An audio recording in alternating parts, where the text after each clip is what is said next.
Eh, good evening Thank po. you. Romel. Yes po, good evening sir. Okay na po.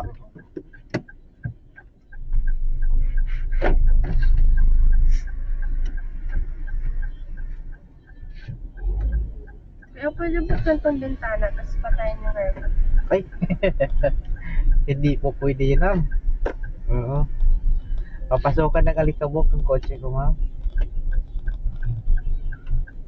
Nahilo po ba kayo ma'am?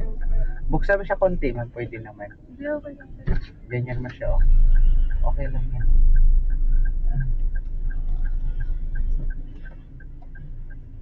Saan daan man ko yan?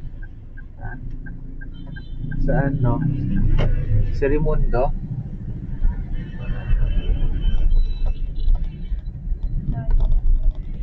Saan po ba yung mas mabilis dito ma'am? Dito po sa Jenny's ko yan.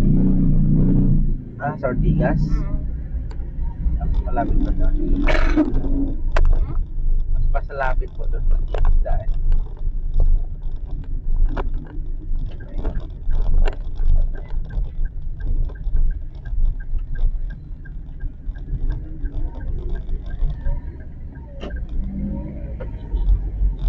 Yung sa Ortigas, tapos sa ilalim ng tulay doon sa kanan.